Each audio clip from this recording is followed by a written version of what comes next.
Assalamu alaikum. Welcome to Psychology video series presented by Rahman Institute of Humanism. This is Muhammad Usman bin Tahir, founder of Rahman and scholar of clinical psychology from UMT. This is so far the 15th lecture of Psychology video series जो कि है agoraphobia पे। इसके lecture के notes आपको यकीनन description में मिल जाएंगे। आइए चलते हैं एगोराफोबिया की तरफ।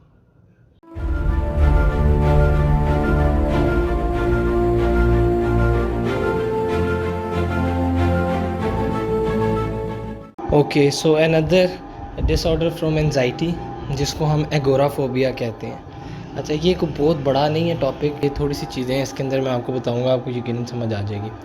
अच्छा, एगोराफोबिया एंजाइटी की एक टाइप है, आपने याद रखना है।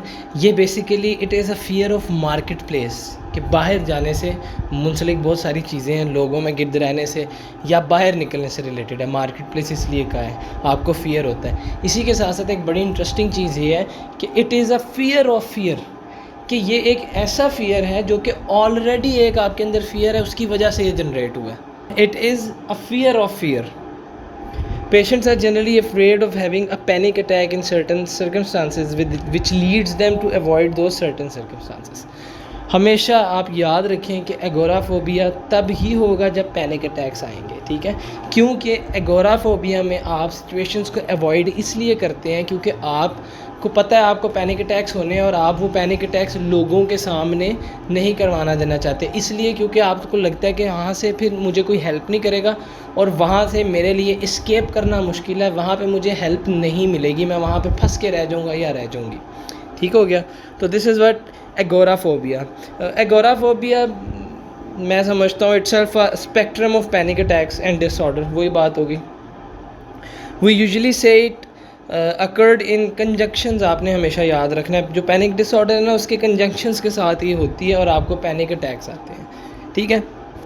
अच्छा, अब एगोराफोबिया का हम अगर डायग्नोसिस पढ़ें, डायग्नोस्टिक फीचर्स, क्राइटेरिया, सिम्टम्स अगर हम देखें तो सबसे पहली चीज़ वही जो मैं हमेशा से आपको फर्स्ट लेक्चर से बताता आया हूँ कि आपने सबसे पहले इसकी इंटेंसिटी देखनी है कितनी होती है इसके सिम्टम्स की।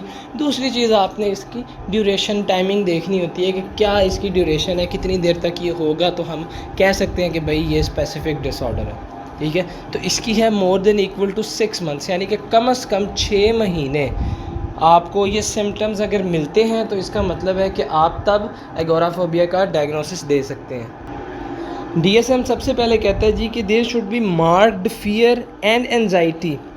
मार्क्ड फियर एंड एंजाइटी का मतलब मैंने आपको पहले भी बताया कि वाज़िया तौर पे नज़र आने वाली, जो देख के पता लगे कि भाई इतनी इंटेंस इसको एंजाइटी है या फिर फियर है। मार्क्ड एंजाइटी और फियर अबाउट 2 और more of following 5 symptoms.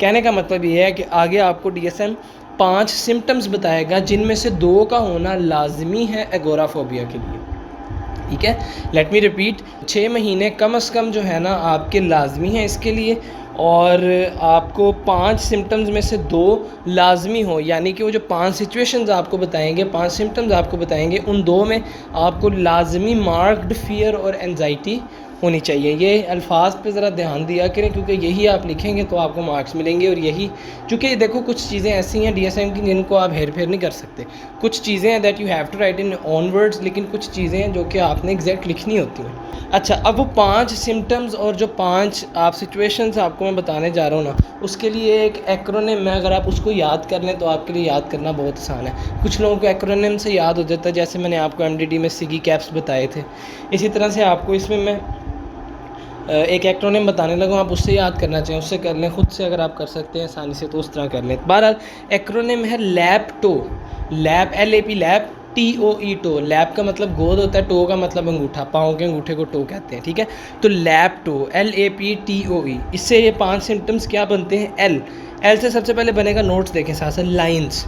Lines का मतलब ये है कि आपने देखा होगा अक्सर जगहों पे जहाँ पे कतार होती है, लंबी क्यू होती है, ठीक है, जहाँ पे क्राउड होता है, जहाँ पे लोग खड़े होते हैं बहुत ज़्यादा, वहाँ पे एगोराफोबिया के जो पेशेंट्स हैं उनको शदीद यानी मार्क्ड एंजाइटी और फियर होगा। एल के बाद है ए इज़ फॉर अलोन। अकेले कभी भी ये घर से बाहर नहीं जा सकते, अकेले किसी भी सिचुएशन में वो घर से बाहर जाएंगे, अगर चले जाते हैं तो इसका मतलब है कि उनको शदीद यानी मार्क्ड एंजाइटी और फियर नज़र आना चाहिए, तो ये इसके 2 सिम्टम्स हो गए। थर्ड, अगर हम ओ से देखें तो O is for open spaces. ठीक है, ओपन स्पेसेस से मुराद है कि आप इनको खुले आसमान के नीचे खड़ा कर देंगे, इनको शदीद एंजाइटी और यानी वही मार्क्ड फियर और एंजाइटी शुरू हो जाएगी। उसके बाद है आपका, sorry, I am really sorry, मैं स्किप कर गया हूँ पी को, LAO पे आ गया था, सॉरी। अब वापस आते हैं, LAA के बाद है P और T, आप नोट साथ साथ देखें।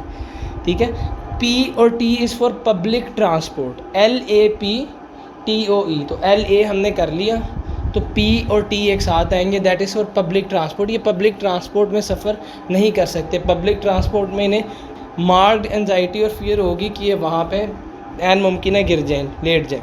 ठीक है, तो आपने ये चीज़ें देखनी है। और लास्ट है E is for enclose places, क्योंकि ओ मैं करवा चुका हूँ, मैं रिवाइज भी करता हूँ अभी। इनक्लोज्ड प्लेसेस हैं जैसे कि एक बंद कमरा, उसमें भी नहीं रह सकते अकेले, क्राउडेड भी। ठीक है, तो ये 5 चीज़ें LAPTOE। L फॉर लाइन्स मैंने आपको बता दिया, A for alone, P and T for public transport, O for open spaces, E for enclose places. ठीक है, अच्छा, अब ये इंडिविजुअल जितने भी हैं, लोग जितने भी हैं एगोराफोबिया वाले, इनको फियर किस चीज़ का होता है और ये सिचुएशन को अवॉइड क्यों करना चाहते हैं? वो इसलिए करना चाहते हैं, मैंने आपको पहले भी बताया कि अगर ये जो 5 आपको सिचुएशंस बताई हैं, इसके अंदर इनको पैनिक अटैक आ गया तो ये समझते हैं कि इनको कोई मदद नहीं करेगा, ये वहाँ पे गिर जाएंगे, ये बहुत ज़्यादा शदीद हेल्पलेस हैं और वो वहाँ से इस्केप नहीं कर सकेंगे, भाग नहीं सकेंगे, वहाँ से निकल नहीं सकेंगे, वो वहाँ पर फंस के रह जाएंगे।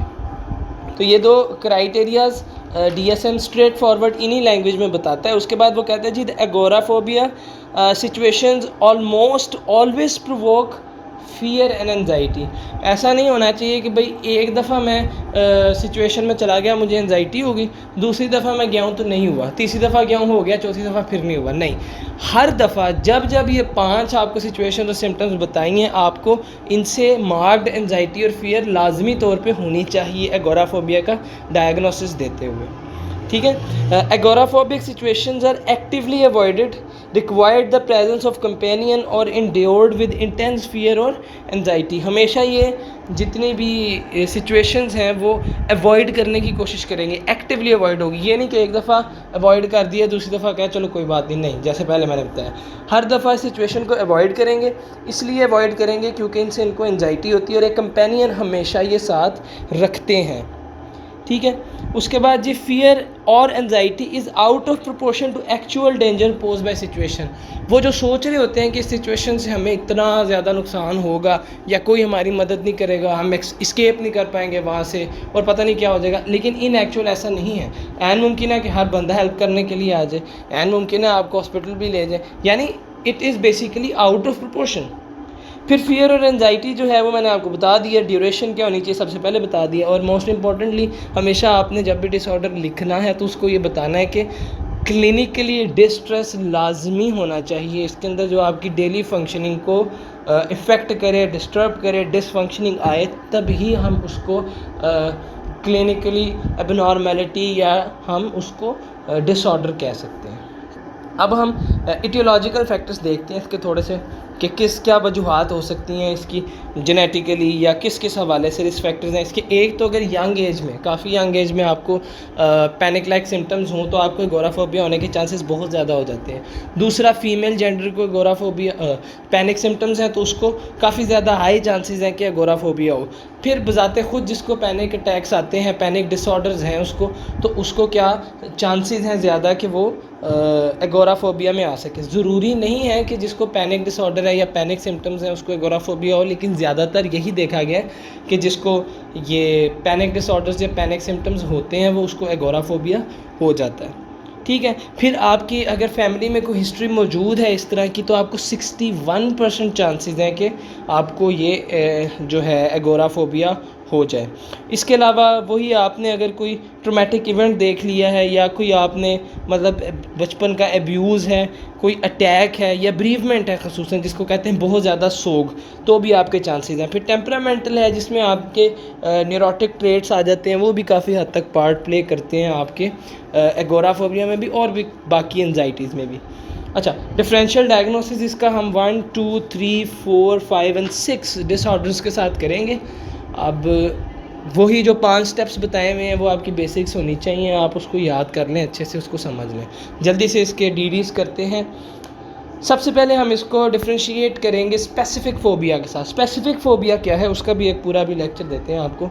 स्पेसिफिक फ़ोबिया इज़ बेसिकली आपकी मार्क्ड एंजाइटी और फियर किसी स्पेसिफिक ऑब्जेक्ट के बारे में, किसी स्पेसिफिक सिचुएशन के बारे में, कोई एक, जैसे फॉर एग्जांपल वो किसी भी चीज़ से हो सकती है, किसी को कागज़ के टुकड़े से हो सकती है, किसी को आग से हो सकती है, किसी को पानी से हो सकती है, किसी को हाइट से हो सकती है, किसी को लिजर्ड से हो सकती है, स्पाइडर से हो सकती है। तो वो सिचुएशन को इसलिए अवॉइड करेंगे कि जो स्पेसिफिक हमारा जो स्टिमुला है जिसकी वजह से हमें ये मार्क्ड एंजाइटी होती है, हम इस वजह से सिचुएशन को अवॉइड कर रहे हैं। जबकि एगोराफोबिया में उस सिचुएशन को इसलिए अवॉइड करते हैं कि वो अपने पैनिक सिम्टम्स वहाँ नहीं शो करना चाहते। वो जो 5 चीज़ें आपको बताई हैं वो भी होनी लाजमी है, उनमें से कम 2, और ताकि वहाँ पे वो ये समझते हैं कि हमें हेल्प नहीं मिलेगी और हम एस्केप नहीं कर पाएंगे। दूसरा हम करेंगे सेपरेशन एंजाइटी डिसऑर्डर के साथ। अब सेपरेशन, आप घर से बाहर नहीं निकल रहे, इसलिए नहीं निकल रहे, मैंने पहले भी बताया था पिछले लेक्चर्स में भी, कि आप अपनी अटैचमेंट फिगर से दूर नहीं होना चाह रहे, इस वजह से नहीं निकल रहे। जबकि आप एगोराफोबिया में इसलिए बाहर नहीं निकल रहे क्योंकि वो जो 5 आपको बताई हैं उनमें आप अपने पैनिक सिम्टम्स को शो नहीं करना चाहते। और आप क्यों नहीं करना चाहते वो मैं आपको बता चुका हूँ, वो आपको समझ आ गई है। थर्ड इज़ सोशल एंजाइटी है। तो अभी मैंने आपको सोशल एंजाइटी का भेजा है, मेरा नहीं ख्याल मुझे बताने की ज़रूरत है। अगर आपने वो पढ़ा है तो आप माशाल्लाह मेरे से अच्छा खुद डायग्नोसिस बना लेंगे। फिर भी इसमें सोशल एंजाइटी में आप इसलिए नहीं निकल रहे, आप सोशल जो भी चीज़ें हैं आपकी वो इसलिए आप सिचुएशंस को अवॉइड कर रहे हैं ताकि आपको वो नेगेटिवली एवेल्यूएट ना करें, ठीक है, ह्यूमिलेट ना करें आपको। सोशल इनएडिक्वेसी आप समझते हैं इस वजह से। जबकि आप एगोराफोबिया में क्यों नहीं निकल रहे, इसलिए जो मैंने आपको पढ़ाया है, ठीक है, अब आपको पता होना चाहिए। उसके अलावा एक्यूट स्ट्रेस या फिर आप PTSD जिनको पोस्ट ट्रॉमेटिक स्ट्रेस डिसऑर्डर है, वो भी किसी स्पेसिफिक इवेंट जो कि ट्रॉमेटिक शदीद ट्रॉमेटिक इवेंट है उसकी वजह से सिचुएशन को अवॉइड करने की कोशिश करते हैं। तो आप ये समझ लें कि कोई भी इवेंट हो सकता है आपकी लाइफ में, जैसे कि किसी की डेथ हो जाना या फिर इससे भी ज़्यादा ट्रॉमेटिक आपने अर्थक्वेक देख लिया जिसके अंदर आपका दबाव हो गया। बहरहाल आपको समझ आ गई है कि क्या ट्रॉमेटिक आपके इवेंट्स हो सकते हैं। तो आप उस तरह की चीज़ों को फिर अवॉइड करते हैं, उनसे आपको एंजाइटी होती है। जबकि agoraphobia is purely on panic attacks, और क्यों सारा मैंने आपको बता दिया। देन मेजर डिप्रेसिव, इन मेजर डिप्रेसिव पेशेंट्स में बी एट होम। क्यों? क्योंकि उनके अंदर फटीग है, एनहेडोनिया है। फटीग और एनेडोनिया क्या होता है अब ये मैं आपको नहीं बताऊंगा क्या होता है, क्योंकि अगर आपने पिछले लेक्चर्स लिए हैं तो आपको पता होना चाहिए ये क्या होता है। वो उनकी वजह से बाहर नहीं निकलते, जबकि एगोराफोबिया में लोग पैनिक लाइक सिम्टम्स की वजह से बाहर नहीं निकलते। और अदर मेडिकल कंडीशन जैसे पार्किंसन डिजीज़ हो गया, कार्डियक इशू है, डायबिटीज़ है आपको, और इस तरह की कोई चीज़ें अगर हैं ऑलरेडी और उनकी वजह से आपको प्रॉब्लम कॉज हो रही है तो वो आपने आइडेंटिफाई करना होता है। उसकी वजह से फिर आप एगोराफोबिया का डायग्नोसिस नहीं दे सकते। एगोराफोबिया क्यों देना है, कब देना है, कैसे देना है, यही सारी तमीद अभी मैं पिछले 13 मिनट में बांधता आया। ठीक है, थैंक